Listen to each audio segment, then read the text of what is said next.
নমস্কার, নিউজ 18 বাংলায় আপনাদের স্বাগত। আপনাদের সঙ্গে রয়েছি আমি প্রিয়াঙ্কা। ঠিক বিকেল 5টায় 5টার 5 মিশালি নিয়েই শুরু করতে হচ্ছে আজকের এই বুলেটিন। শুরুতেই নজর রাখবো, আপনাদের মনে থাকবে গত 11 জুন ডোমজুড়ে সোনার দোকানে ডাকাতির ঘটনা ঘটে, আর সেই ডাকাতির ঘটনায় জালে এবার বিহারের চাচি অর্থাৎ এক মহিলা।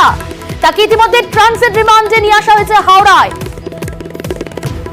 ডাকাত দলে লিংম্যানের কাজ করত চাচি, বিহারে পাকড়াও। ডোমজুড়ে ডাকাতির ঘটনায় অভিযুক্তরা। ডোমজুড়ে ডাকাতিতে মহিলা সহ ধৃত 5।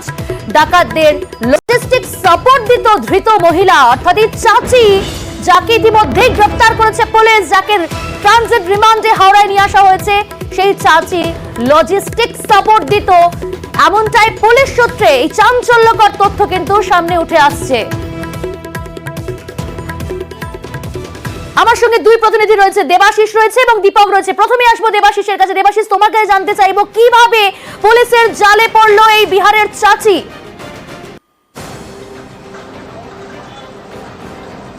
দেখো, কয়েকদিন এই 11 তারিখ অর্থাৎ 11 জুন ডোমজুড়ে ডাকাতির ঘটনার পরেই পুলিশ কিন্তু বুঝতে পেরে গেছিল যে গোটা ঘটনাটা ঘটিয়েছে ভিন রাজ্যের বাসিন্দারাই, এবং পুলিশ তারপর বেশ কিছু সিসিটিভি, কোন কোন ট্রেনে উঠে তারা পালিয়েছে, সব কিছু তথ্য নিয়ে তারা কিন্তু বিহারে যায় এবং সেখানে প্রথম এক ব্যক্তিকে গ্রেপ্তার করে, যার বিরুদ্ধে অভিযোগ সে এই যে চুরি যাওয়া সোনা, প্রায় 1.5 কেজি অর্থাৎ প্রায় 1 কোটি টাকার উপর সোনা, সেই সোনা তিনি 10 লক্ষ টাকা দিয়ে কিনেছিলেন বিহারে। তাকে গ্রেপ্তার করে জিজ্ঞাসাবাদ করে পুলিশ জানতে পারে এই মনীষ থেকে বিকাশ এই চাচির নাম। তারপরেই পুলিশ অর্থাৎ তখন তদন্ত শুরু করে জানতে পারে অলরেডি এখান থেকে ডাকাতি করে যাওয়ার পর তারা যখন বিহারে আস্তানা গেড়েছিল, তখনই বিহার এসটিএফ অন্য একটি মামলায় এদেরকে গ্রেপ্তার করেছিল। মনীষ থেকে বিকাশ সবাইকে গ্রেপ্তার করেছিল, ফলে তারা ছিল বিহার জেলে। তাদের সঙ্গে কথাবার্তা বলে জিজ্ঞাসাবাদ করে বিহার জেলে এই এসটিএফের সাহায্য নিয়ে পরবর্তীকালে নাম আসে আশা দেবী ওরফে চাচি।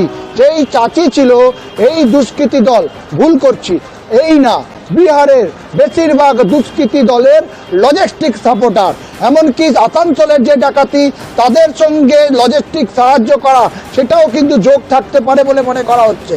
ফলে এই চাচি যে শুধুমাত্র এই 4-5 জনকে ডোমজুড় ডাকাতি কেতে নয়, এর আগে একাধিক মামলায় চাচি কিন্তু অভিযুক্ত। বিহারেও একাধিক মামলা রয়েছে চাচির বিরুদ্ধে। ফলে চাচি এই আসানসোল, হাওড়ার অঙ্কুরহাটি, এই বিভিন্ন জায়গায় ঘর বুক করে থাকতো, মানে রাখতো এই দুষ্কৃতীদের। পরবর্তীকালে যে বাইক ব্যবহৃত হয়েছে, সেই বাইক কেনার ক্ষেত্রেও এই চাচির কিন্তু যোগ রয়েছে, যেটা পুলিশ কমিশনার আজকে জানিয়েছে। ঠিক তার পাশাপাশি ছিনতাই ডাকাতির পর ক্রাইম করে তারা যখন নিজেদের রাজ্যে বিহারে ফিরছে, তাদেরকে সেখানে লোকানোর ব্যবস্থা সেটাও করতো চাচি। ফলে এই চাচি নানা কার্যকলাপের সঙ্গে যুক্ত এবং এই কুখ্যাত দুষ্কৃতী ডাকাত দলকে লজিস্টিক সাপোর্ট দিত। শুধুমাত্র একটি মাত্র ঘটনা নয়, একাধিক ঘটনায় অভিযুক্ত বিহারের এই চাচি। ইতিমধ্যেই তাকে ট্রানজিট রিমান্ডে হাওড়ায় নিয়ে আসা হচ্ছে বিহার থেকে। आसनसोल में रिलेशन था, वहाँ आए थे। नहीं, कहाँ ही नहीं। मोनिस महातो के कौन है? नहीं जानते हैं, कोई नहीं है, हमको नहीं चिनते हैं उस सबको। आपका काम क्या? खेती बाड़ी करते हैं घर पर। क्या डकाती में प्लान किया आप? डकाती में नहीं, नहीं।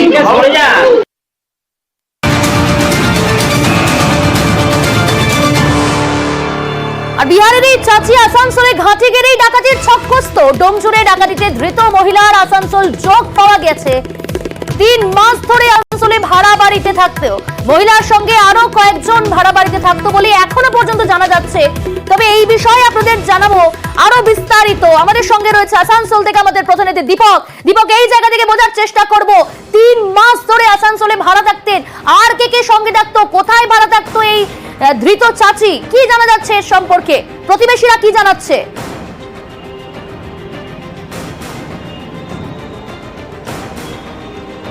দেখো, আসানসোল দুর্গাপুর পুলিশ সূত্রে আমরা জানতে পারছি কি আসানসোলের মহিশিলা 3 নম্বর কলোনির চাষি পাড়াতে একটি বাড়িতে ভাড়া থাকতেন গত 3 মাস ধরে এই চাচি। যার নাম আশা দেবী।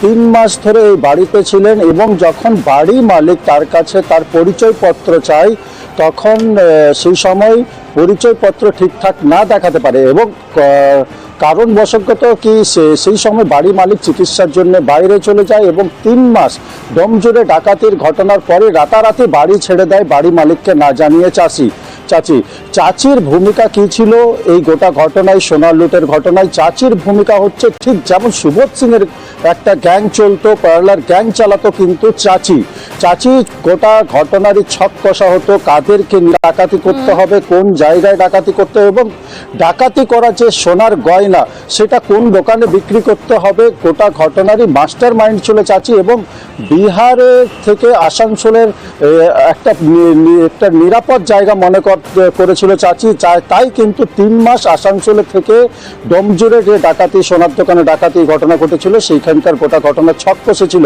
এবং ডোমজুড়ে যে বাইক ব্যবহার করা হয়েছিল, ডাকাত দল যারা বাইক ব্যবহার করেছিল, সেই বাইক কিন্তু আসানসোলেই কেনা হয়েছিল, এমনটাই আসানসোল দুর্গাপুর পুলিশ সূত্রে জানতে পারছি। অর্থাৎ রানীগঞ্জে একদিকে সোনার দোকানে ডাকাতি হয়েছে, তারপরের দিনই ডোমজুড়ে সোনার দোকানে ডাকাতি হয়েছে। পুলিশ এখন কোথাও না কোথাও এই রানীগঞ্জে সোনার দোকানে ডাকাতি এবং ডোমজুড়ে ডাকাতি, চাচির ভূমিকা কি আছে সোনার দোকানে ডাকাতি রানীগঞ্জে, তা কিন্তু আসানসোল দুর্গাপুর পুলিশ রীতিমতো হাওড়া পুলিশের সঙ্গে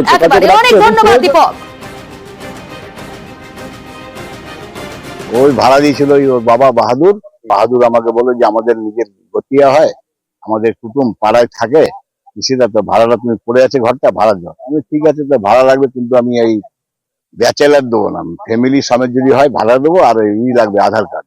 তো আধার কার্ড একটা দিয়েছিল, কিন্তু আধার কার্ডটা একদম কালি বোঝা যাচ্ছিল না, নামও বোঝা যাচ্ছিল না। আমি বললাম যে এইটা চলবে না, আর ফ্রেজ দেখে দাও। ফ্রেজ দেখে ওর বাবাকে দিলাম, তারপরে আর ওর বাবা আমাকে কাগজটা দেয়নি, তখন আমি চেন্নাই চলে গেলাম।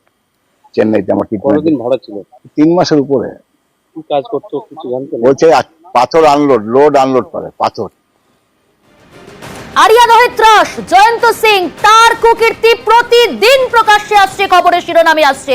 এই খবর কি আজ কুকীর্তি প্রকাশ্যে এসেছে জানাবো আপনাদের একটা বিরতির পর, সঙ্গে থাকবেন।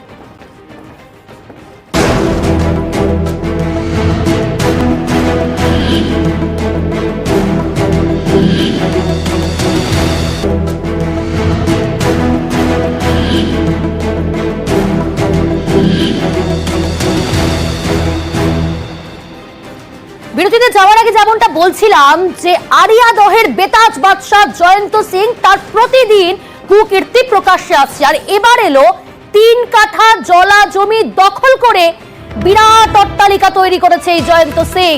শুধু তাই নয়, দুধের ব্যবসা থেকে শুরু করে দাদাগিরি, এছাড়াও ছোটখাটো আরো বেশ কয়েকটি ব্যবসা সঙ্গে যুক্ত ছিল। কিন্তু প্রশ্নটা এই জায়গায়, 1 বছরের মধ্যেই কিভাবে এই বিরাট অট্টালিকা তৈরি করে ফেললো? আপনারা দেখছেন সেই অট্টালিকার ছবি, জানার চেষ্টা করব কিভাবে বারবারন্ত জয়ন্ত সিং এর এই 1 বছরের মধ্যে। রয়েছে আমাদের সঙ্গে প্রতিনিধি সুবীর। 1 বছরের মধ্যে ছোটখাটো ব্যবসা শুরু করেছিল এই জয়ন্ত সিং, সেখান থেকে 1 বছর এরকম প্রাসাদোপম অট্টালিকা। শুধু তাই নয়, একাধিক ব্যবসার সঙ্গে জড়িয়ে গেল। শুধুমাত্র পেশা মস্তানি করা নয়, ব্যবসা করা এটাও একটা পেশার মধ্যে। কিন্তু বারবারন্তটা কিভাবে হলো?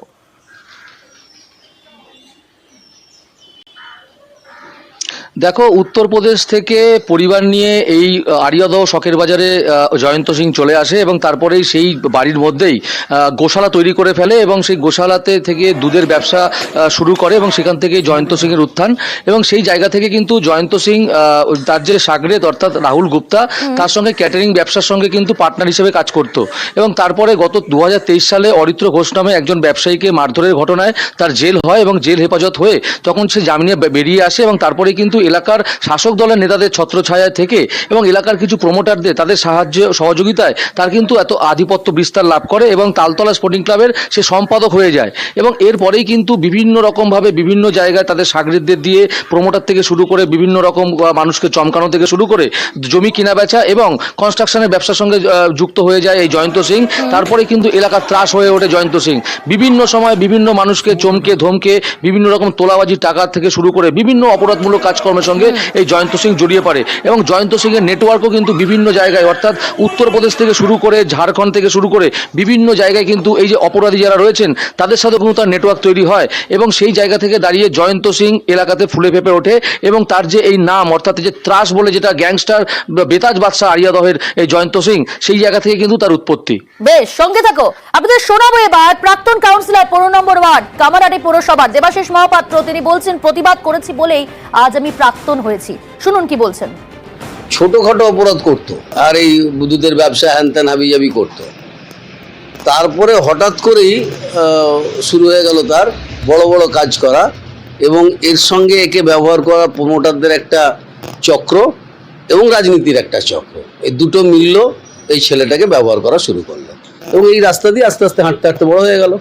আমার সঙ্গে এই ধরনের ক্লাস হতো বলেই তো যে কাউন্সিলর না আমি বারবারই তো আমার সঙ্গে হয়েছে যে পার্টি মিটিং থেকে বার করে দিয়েছি, পার্টি মিটিংয়ে ঢুকে পড়েছে, বার করে দিয়েছি। এই জয়ন্ত সিং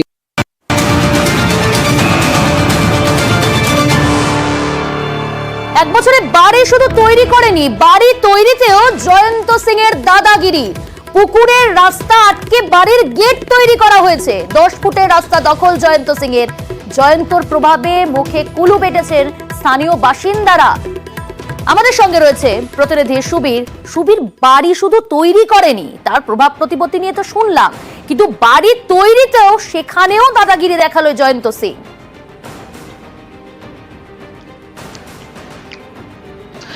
দেখো, তোমাকে জানিয়ে রাখি, জয়ন্ত সিং এই যে আরিয়াদহ মৌসুমী মোড় রুদ্রপ্রতাপ লেনে তার যে এই 3 কাঠা জমির ওপর 3 তলা প্রাসাদতম বাড়ি, সেই বাড়ির পেছনেও কিন্তু একটা রহস্য রয়েছে। তার সেটা হলো এই যে বাড়ি, অর্থাৎ এই বাড়িতে ঢোকার যে পথ, সেই 10 ফুটের একটি রাস্তা, অর্থাৎ তার পাশে একটি পুকুর রয়েছে।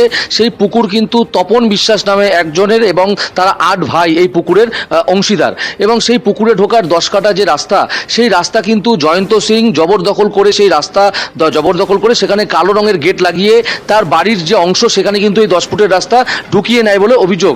এতদিন ধরে কোনো রকম, যেহেতু জয়ন্ত সিং এর এলাকায় একটা প্রভাব রয়েছে, একটা প্রভাবশালী এবং এলাকার ত্রাস, সেই জায়গা থেকে কিন্তু বারংবার জানানো হয়েছিল, কিন্তু জয়ন্ত সিং তাদেরকে সেই জমি ফেরত দেয়নি। পাশাপাশি তোমাকে জানিয়ে রাখি, কামারহাটি পৌরসভা থেকে শুরু করে এলাকার স্থানীয় তৃণমূল নেতৃত্বকেও কিন্তু জানিয়েছিলেন এই পুকুর মালিক, কিন্তু সেই জায়গা থেকে যেহেতু জয়ন্ত সিং এর বিভিন্ন জায়গায় বিভিন্ন কানেকশন রয়েছে, সেই জায়গা থেকে কিন্তু কারোর থেকে কিন্তু এই পুকুর মালিক সাহায্য সহযোগিতা পাননি। সেই কারণে এক প্রকার তিনি ছেড়েই দিয়েছিলেন যে এই জমি হয়তো তিনি পাবেন না। কিন্তু এই যে জয়ন্ত সিং এর একের পর এক অপরাধমূলক কাজকর্মের যে ছবি উঠে আসছে এবং তার কীর্তি ফাঁস হচ্ছে, সেই জায়গায় কিন্তু কোনো একটা জায়গায় বল পেয়েছেন এই পুকুর মালিক এবং তিনি কিন্তু সরাসরি আমাদের সঙ্গে যোগাযোগ করেছেন এবং নিউজ 18 বাংলার ক্যামেরার সামনে পরিষ্কার জয়ন্ত সিং এর যে এই যে ত্রাস এবং যে এইভাবে জবরদখল করার যে অভিযোগ, পরিষ্কার কিন্তু জানিয়েছেন এই পুকুর মালিক এবং মালিকের ভাই। বেশ, অনেক ধন্যবাদ সুবীর। এবার আপনাদের দেখাবো যে বাড়ি, অর্থাৎ বাড়ি তৈরিতে শুধু দাদাগিরি নয়, পুকুরে যাওয়ার রাস্তা, সেই রাস্তাটা দখল করে নেওয়া হয়েছে। দেখছেন সেই ছবিটা, রাস্তা দখল করে গেট তৈরি করা হয়েছে। স্থানীয়রা মুখে কুলু, কেন জানেন? ভয়ে। জয়ন্তর এত প্রভাব প্রতিপত্তি, ভয়ে মুখে কুলুপ স্থানীয় বাসিন্দাদের। তবে মালিক জানাচ্ছেন, পুকুর মালিক বলছেন যে এতটাই অত্যাচার করা হতো, অতিষ্ঠ হয়ে গেছিলাম, ভয়ে মুখ বন্ধ করে থাকতাম। কি বলেছেন শুনুন। আমরা ওদের অনেক করে বলেছি, ওরা কোনো কথা করে শুনিনি। রাতের আধারে এই সব করতো, ওই সব রাবিশ এনে ফেলতো আমাদের পুকুরে, ওই জয়ন্ত সিং। তারপর সব জায়গায় আমরা গেছি, মিউনিসিপালিটিতে কেউ কোনো কথাই শুনিনি। আমাদের ওখানে 10 ফুটের রাস্তা রয়েছে, আমাদের দলিল রয়েছে, আমাদের ওটা কেনা সম্পত্তি। এখন রাস্তাটাও পুরো ঘিরে নিয়ে বাড়ির অংশের মধ্যে ঢুকিয়ে নিয়েছে জয়ন্ত সিং। পুকুর পাড়টাও দখল করেছে, গেটটা তো এইটা কমন প্যাসেজ, হ্যাঁ গায়ের সবইটাই গায়ের জোরে, এর কোনো কাগজপত্র নেই। 10 ফুট রাস্তাটায় কমন প্যাসেজ ছিল, জয়ন্ত সিং জোর করে গেট বসিয়ে তাড়াতাড়ি মেরে আমাদের যাতায়াত পুকুর রাস্তা যাওয়া বন্ধ করে দিয়েছে এবং আমাদের পুকুর পাড়ে প্রায় 8-10 ফুট জমি ভট করে নিয়ে নিয়েছে। আমরা অনেকবারকে রিকোয়েস্ট করেছিলাম এবং ওর কাছে গেছিলাম, ও বলল কাকা কোনো চিন্তা নেই, তোমার জমি তুমি যতখানি মাপে হবে ততক্ষণ তুমি পাবে। 10 ফুট রাস্তা তো বন্ধ করেও গেট বসিয়ে চাবি তালা মেরে দিচ্ছে একদম, আমরা পুকুর পাড়ে ওখান দিয়ে যেতে পারি। সে 23-এই শুরু হয়েছে, 23-এই শেষ হয়েছে। তো অবাক কাণ্ড না, মানে রাত দিন কাজ হয়েছে, প্রচুর মিস্ত্রি লেগেছিল। আমি যখন আসি দেখি মিস্ত্রি কাজ করছে। 23-এই শুরু হয়েছে, 23-এই শেষ হয়েছে। অবাক তো হওয়ার তো কাণ্ডই একটা ব্যাপার আছে না। দিনে রাত্রে যে এমনি বাড়িতে যেমন মিস্ত্রি লাগে না, কম পাওয়া যায়, ওখানে দিনে রাত্রে যে কাজ হচ্ছে, সেটা তো একটা অবাকের ব্যাপার আছে না। সমস্যার মধ্যে বাড়ি হয়ে গেল। পুলিশের জালে জয়ন্ত সিং এর সাকরেদ এবার প্রসেন দাসকে যে ভিডিও ভাইরাল হয়েছিল আরিয়াদহের ক্লাবে, সেখানে মারধরের যে ভিডিও, নাবালকের উপর অত্যাচারের ভাইরাল ভিডিও দেখেই চিহ্নিত করেছে পুলিশ এই প্রসেন দাসকে। আর তারপরই গ্রেপ্তার প্রসেন দাস ওরফে লালটু, তাকে আজ আদালতে পেশ করা হয়। পুলিশের জালে জয়ন্তর সাকরেদ Prosen Das. Belgharia police station case number 279/24 और প্রসেনজিৎ দাস এলিয়াস লালটু চিহ্নিত করা হয়েছে। তাকেও আমরা শীঘ্রই অ্যারেস্ট করব। ওখানে ভিডিওতে কিছু অন্য লোকও আছে যাদের ফেসটা দেখা যাচ্ছে না, ওদের বিরুদ্ধেও কঠোরতম শাস্তি আমরা নেব। এটা আপনাদের মাধ্যমে আমি জনমানসকে আশ্বস্ত করতে চাইছি। Unless he is identified, we are not sure. আর যদি আমরা ফার্দার পাবো দেন উই উইল অ্যাড। শুধু পক্সোই নয়, জুভেনাইল জাস্টিস অ্যাক্টও আসবে। রামপুরহাটের পর এবার বেলঘড়িয়া, ফের আরিয়াদহে নির্যাতনের ভিডিও পোস্ট করায় থানায় তলব। ফোন করে বেলঘড়িয়া থানায় তলব করা হয় স্থানীয় বিজেপি নেতাকে। বিজেপি করাতেই হেনস্থা, পুলিশের বিরুদ্ধে অভিযোগ Prithviraj Mukhopadhyay.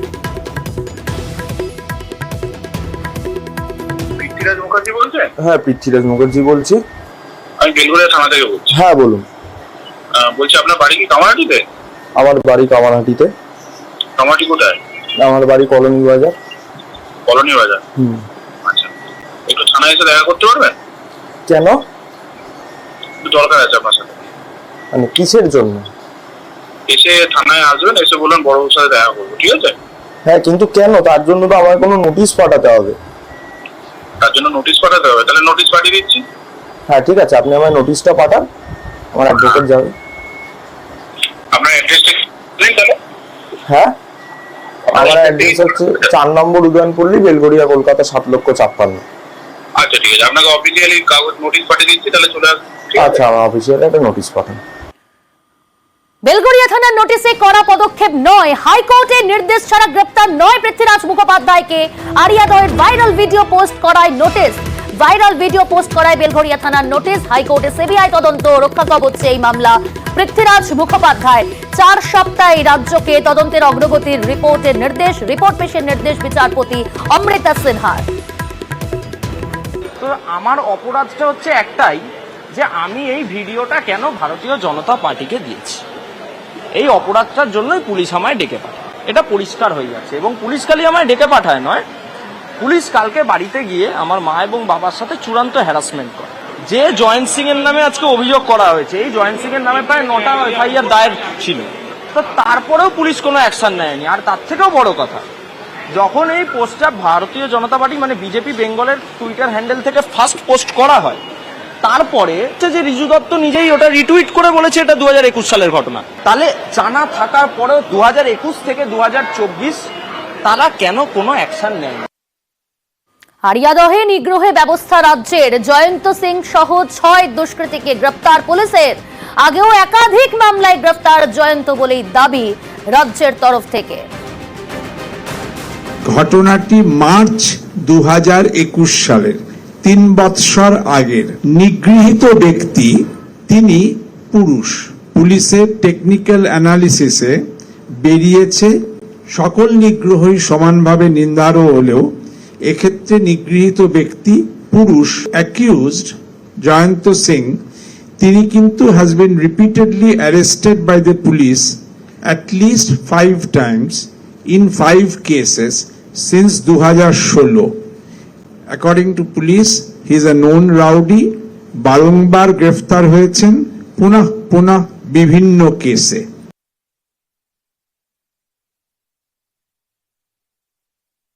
In this incident প্রথম যে ভিডিও আছে যেখানে অ্যাসল্ট করা হচ্ছে, 6 persons have already been arrested. All the persons have been who are seen in the video have been identified, and remaining persons will also be arrested. এদিকে আরিয়াদহের ঘটনায় মমতা বন্দ্যোপাধ্যায়ের নিশানায় অর্জুন সিং। সেই সময়টা অর্জুন সিং ওখানকার এমপি ছিলেন এবং যারা করেছিল তারা কিন্তু অ্যারেস্ট হয়ে এখনো জেলে আছে। সেই সময়টা অর্জুন সিং ওখানকার এমপি ছিলেন এবং যারা করেছিল তারা কিন্তু অ্যারেস্ট হয়ে এখনো জেলে আছে।